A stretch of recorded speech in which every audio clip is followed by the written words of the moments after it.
और जय हिंद, जय भारत।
ये आपका बेटा, ये आपका भाई, ये आपका साथी, ये आपका दोस्त बाबा खाटू श्याम का आशीर्वाद लेके आपके बीच में आया है। मैं चाहूंगा कि मेरे साथ आप लोग कुछ नारे लगाएंगे। जी महाराज की, देवनाथ भगवान की, करणी माता की, वीर भगवान की, कृष्ण भगवान की। मेरे प्यारे भाइयों, आज हम जहाँ खड़े हैं, ये जो आप मूर्ति देख रहे हैं बाबा साहब भीमराव अंबेडकर, उस महान आत्मा की, उस महान पुरुष की, जिसने इस देश को संविधान दिया और संविधान देकर इस देश को एक चलने का मार्ग प्रशस्त किया, एक ऐसा मार्ग प्रशस्त किया जिसमें हर व्यक्ति को सम्मान मिले, हर व्यक्ति को मान मिले। एक बाबा साहब भीमराव अंबेडकर ने एक ऐसा संविधान बनाया जिसमें सभी वर्गों को सम्मान मिले। जो दलित भाई थे, जो दलित भाइयों को गांव में बरात में घोड़ी पर नहीं बैठने दिया जाता था, जो दलित भाई थे जिनको सामाजिक गांव में सार्वजनिक कुओं में पानी नहीं भरने दिया जाता था, जिसके साथ अछूत किया जाता था, उनको मुख्य धारा में लाने के लिए बाबा साहब भीमराव अंबेडकर ने इस देश को संविधान दिया। बाबा साहब भीमराव अंबेडकर ने उन आदिवासियों को जो जंगलों में रहते थे, जो पिछड़ गए थे, जो लोगों से कट के रहते थे, उनको मुख्य धारा में लेने के लिए उनको भी रिजर्वेशन दिया। और यही नहीं, अगर संसार में कहीं सबसे अच्छा कोई संविधान है तो इस भारत का संविधान है। और संविधान को जिस तरह से तोड़ मरोड़ने की प्रयास चल रहा है, जिस तरह से संविधान को खत्म करने का प्रयास कर रहा है, जिस तरह से लोकतंत्र को खत्म करने का प्रयास कर रहा है, और इसी बीच में इस देश में इंदिरा गांधी का पोता राहुल गांधी, इसी बीच में इस देश में इंदिरा गांधी का पोता राहुल गांधी, जब उसको लगा कि फिर से इस देश को उसी जगह ले जाया जा रहा है जहाँ अंग्रेजों का राज हुआ करता था, तब उस राहुल गांधी ने सोचा कि मैं कैसे इस देश को गुलाम मत करूं। जब राहुल गांधी को लग रहा था कि ये जो ताकतें आ गई, जो सत्ता में नरेंद्र मोदी आया है, ये किस तरह से धर्म के नाम पर लोगों को लड़ा रहा है, इस तरह से जातियों में, वर्गों में बांट बांट के इस देश को खत्म करना चाहता है। और उसी के तहत जब उनको लगा जोड़ो यात्रा, मोहब्बत की दुकान खोलेंगे, जो तोड़ने वाले हैं, जो फूट डालने वाले हैं, जो लड़ाने वाले हैं, उनकी दुकानें बंद करेंगे और इस देश में सामाजिक सद्भाव का माहौल बनाएंगे। इस देश में जो भी धर्मों में लोग रहने वाले हैं, उनको बराबर में बिठाएंगे, सबको साथ रहेंगे। और उस मोहब्बत की दुकान आज इस देश में ऐसी चल रही है, जिसकी बहार आ रही है, लहर आ रही है। सबको राहुल गांधी पे भरोसा हो रहा है, विश्वास हो रहा है। और इसीलिए मेरे भाइयों, जब राहुल गांधी कहता है कि मैं देश में जातीय जनगणना कराऊंगा, मैं देश में जातीय जनगणना कराऊंगा, मैं देश को बताऊंगा कि किन लोगों की कितनी संख्या है, जिनकी जितनी संख्या हो उनकी उतनी भागीदारी भी इस देश में होनी चाहिए। इसीलिए राहुल गांधी जी इस देश में जातीय जनगणना की मांग करते हैं। और यही कारण है हम उस राहुल गांधी से प्रभावित होकर, उस कांग्रेस पार्टी से प्रभावित होकर, और पंडित जवाहरलाल नेहरू की कांग्रेस, जिस पंडित जवाहरलाल नेहरू ने इस देश में पंचायती राज दिया, इस पंचायती राज दिया दोस्तों, उस इंदिरा गांधी की कांग्रेस, जिस इंदिरा गांधी ने एक ही रात में पाकिस्तान से बांग्लादेश के 2 टुकड़े करके अलग कर दिया, उसी कांग्रेस में इसलिए दावेदारी कर रहे हैं। यह वो कांग्रेस है जिसमें राजीव गांधी ने एक डिजिटल क्रांति इस देश को लाया है। इसलिए मेरे भाइयों, मनमोहन सिंह ने इस देश को आर्थिक रूप से आगे बढ़ाया, इसलिए हम कांग्रेस से दावेदारी कर रहे हैं। लेकिन मेरे भाइयों, मैं देख रहा हूँ कि एक व्यक्ति देश में राहुल गांधी है, जो इस कांग्रेस को जिंदा करना चाहता है, इस कांग्रेस को सुरक्षित करना चाहता है। उसके लिए कांग्रेस का हित में है, उसका खुद का हित बाद में है। और यही कारण है वो राहुल गांधी उस माँ का बेटा है, उस सोनिया का बेटा है, जिस माँ ने 2 बार प्रधानमंत्री बनती, लेकिन प्रधानमंत्री पद का ऊपर टुकड़ा लिया, प्रधानमंत्री पद को टुकड़ा गया, और सरदार पंजाबी सरदार मनमोहन सिंह को प्रधानमंत्री बनाया। ये त्याग तपस्या का परिवार है वो इंदिरा गांधी, जिसने गोलियां खाकर भी इस देश को सम्मान दिया, और राजीव गांधी के चितड़े उड़ा दिए गए। हो सकता है जो शक्तियां है वो कभी राहुल गांधी को भी हो सकता है उन पर भी कभी कुछ करे। इस तरह के आज हम देख रहे हैं, कोई कह रहा राहुल गांधी की जीभ काट लो, कोई कह रहा ये कर लो। लेकिन अगर राहुल गांधी की अगर नीचे के लोग अगर वो सोच ले कि जो राहुल गांधी सोचता है वो हम सोचे, तो इस देश में कांग्रेस को कोई मिटाने वाला नहीं होगा, राहुल गांधी को कमजोर करने वाला नहीं होगा। लेकिन जब हम राहुल गांधी के अलावा जब कांग्रेस में नेताओं को देखते हैं, तो सारे नेता अपने स्वार्थों में लिपते हैं, सबको अपने स्वार्थ दिखता है, सबको अपने बच्चे दिखते हैं, सबको अपने बच्चों का भविष्य दिखता है, और तब जाके हमें दुख होता है। इसीलिए मैं आपके बीच खड़े होकर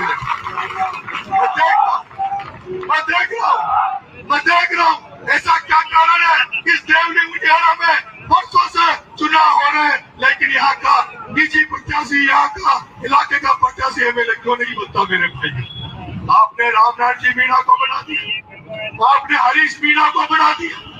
आपका ऐसा क्या कारण है? क्या देवली उजियारा में आदमी मर गए क्या? क्या देवली उजियारा चरा का भूमि है क्या, जो देवली उजियारा में कोई खड़ा होने वाला व्यक्ति नहीं है? लेकिन ये दुर्भाग्य है मेरे भाई, ये दुर्भाग्य है। कहीं न कहीं देवली उजियारा की कमी है, यहाँ की जनता में कमी है, जिसके कारण से बाहर के लोग आकर यहाँ चुनाव लड़ते हैं और आप उनको वोट देते हो, और वोट भी देते हो, लेकिन आप उनकी हकीकत नहीं जानते।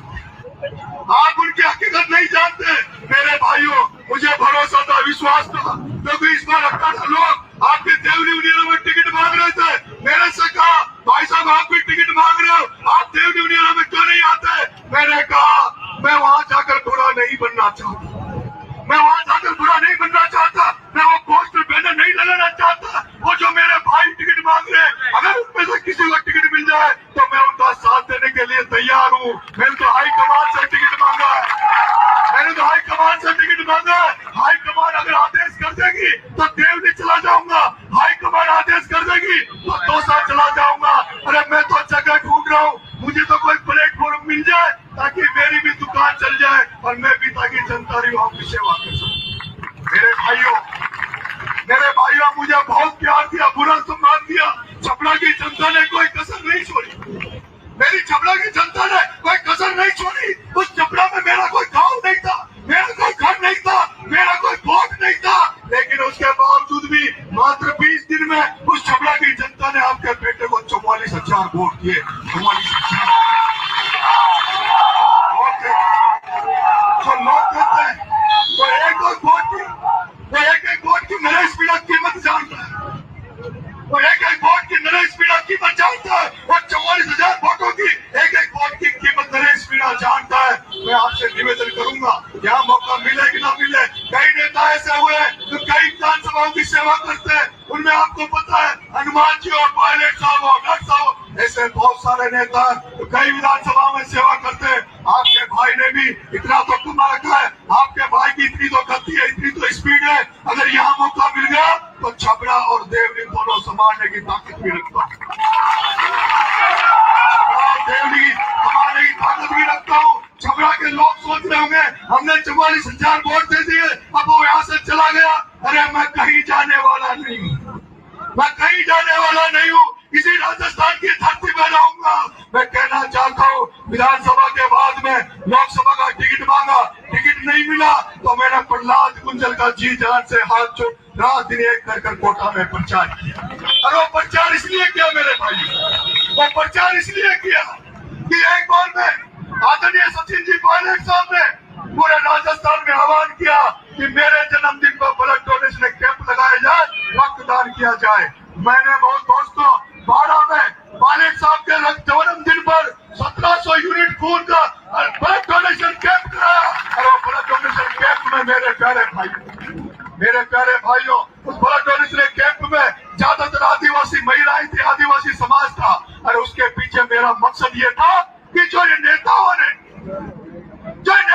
गुर्जर मीणा में भाई डाल दी, जो गुर्जर मीणा को लड़ाना चाहते थे, जो दोनों भाइयों को अलग करना चाहते थे, जो इनके मतभेद हो गए थे, जो इनमें खटास आ गई थी, उस खटास को नरेश मीणा खत्म करना चाहता था। मेरे भाई नरेश मीणा खटास को खत्म करना चाहता था। इसी कारण से मैंने रात दिन सचिन पायलट के लिए मेरे भाइयों, कई लोग कहते हैं सचिन पायलट की चमचागिरी करता है, चमचागिरी तो मैं मेरे बाप की भी नहीं करता। चमचागिरी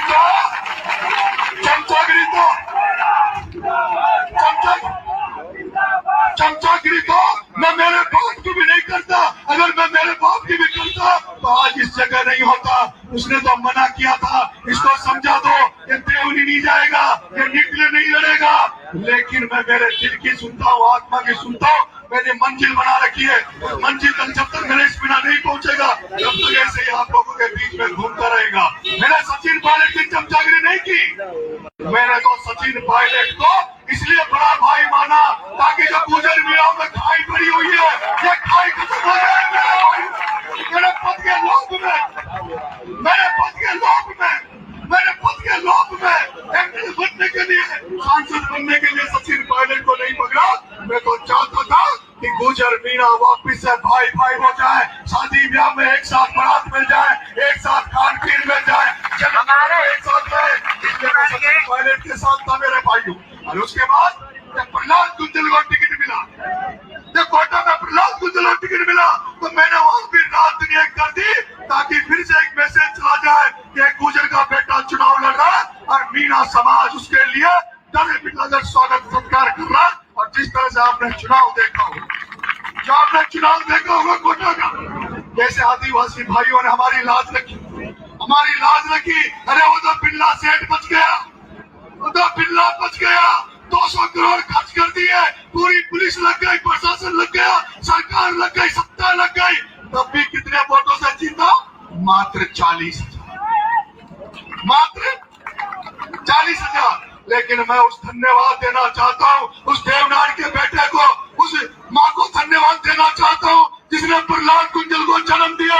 वो प्रहलाद गुंजल जिसके लिए मैंने वो मेहनत करी।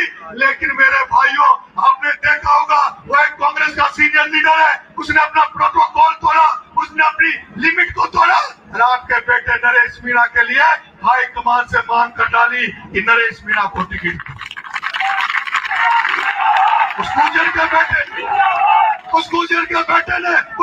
माता के बेटे ने, उस देवनाथ के बेटे ने भी कोई कसर नहीं छोड़ी।